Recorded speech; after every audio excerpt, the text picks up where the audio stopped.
So guys, good morning. Ayan po, may nagpagawa po ng diver watch. Pinapa-general cleaning niya po. At yung may-ari po ay pumunta muna doon ng palengke at babalikan niya na lang daw po. So guys, diver watch po ito.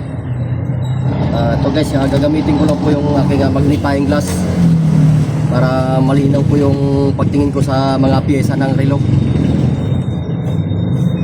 So guys, bubuksan ko na po siya at lilinisin ko po yung kanyang relo.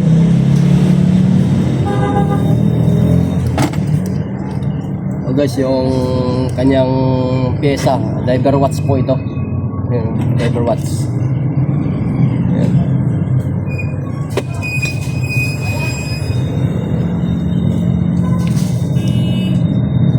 Masyadong marumi po yung kanyang diver watch.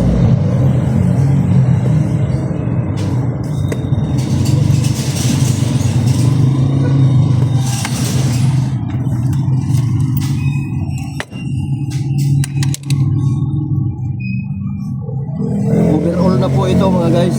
Overall na po ito.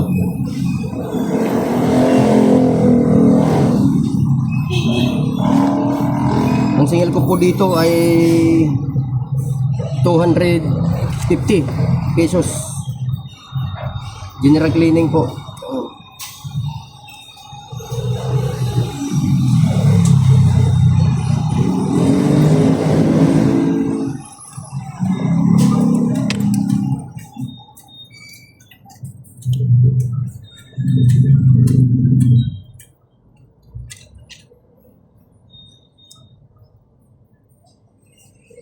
Dami pong mga piyesa niya. Ayun o.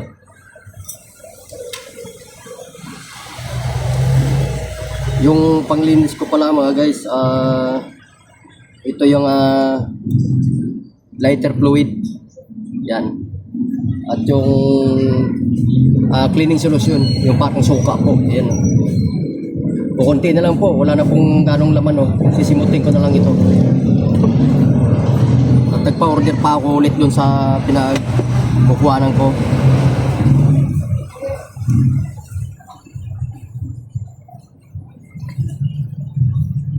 Sa mga nag-deliver po sa akin ng mga spare parts ng relo.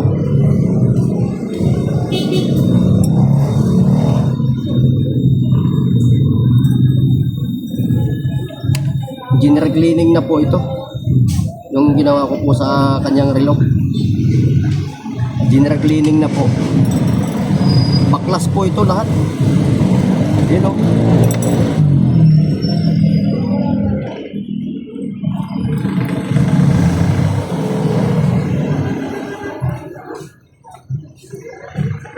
Ang daming pyesa, ang liliit.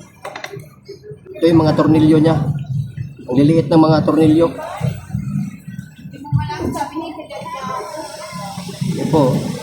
Sobrang liit ng mga tornilyo. Ayan.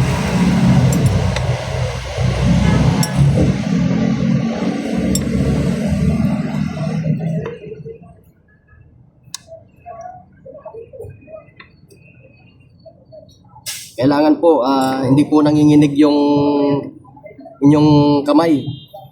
At kailangan malinaw po yung inyong mata. Para at sa akin po medyo malabo na yung mata ko kaya gumagamit ako ng magnifying glass ito. Kung medyo madilim po, may ilaw po ito kaya lang tinanggal ko po yung battery. Ito yung battery niya. Yan. Tinanggal ko po yung battery. Yan. Double A po yung kanyang battery nito. Okay. Kainit. Ito nga guys, kumpare ko pala ito. Si paring Lorio. Bakit? Ayan po. Ha?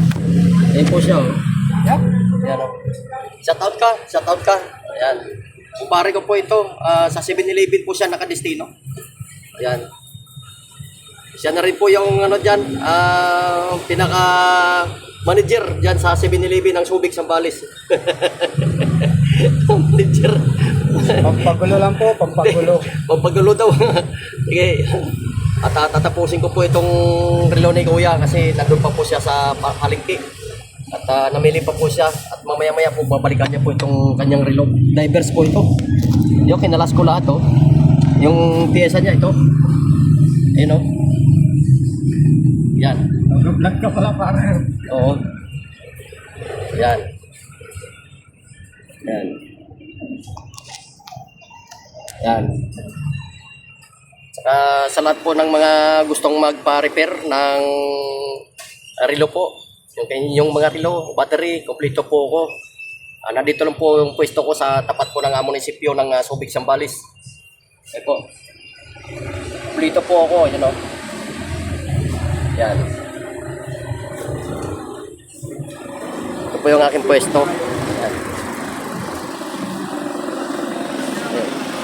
Tapat po ng munisipyo ng Subic, Zambales. Yan. Nilagyan ko po ng harang kasi mainit po. Nainitan po yung aking mga display na mga battery. Yan. Sige pare ko, alis na po yung aking kumpare. Ayun, si Lorio. Yan. At sige mga guys, update ko lang ulit mamaya pagkatapos ko po ng linis itong kanyang relo ni Kuya. Kasi babalikan niya po ito. Babalik ko po yung mga pyesa niya. Ayun po. Yan. Ito po yung kanyang kaha. Tinalas ko na po at bababad ko ng babarang ko po ng lighter fluid kung ginagamit ko sa aking paglinis ng relo. General cleaning na po yun.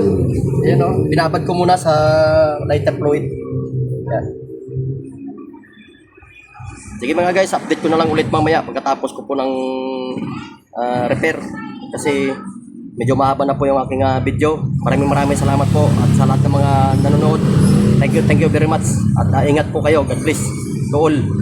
Thank you for watching. So mga guys, tapos na po yung relo ni Kuya. Dumating na rin po siya, yung may-ari po ng divers. Ito po siya. Ito Kuya, sa taon ka muna Kuya. Ito, yan o. Dito tayo magpapagawa ng relo, maayos. Okay. Malinis. Ito po ang binayad ni Kuya, 250. At papapalitan ko po ito kaya Jojo Ricadas.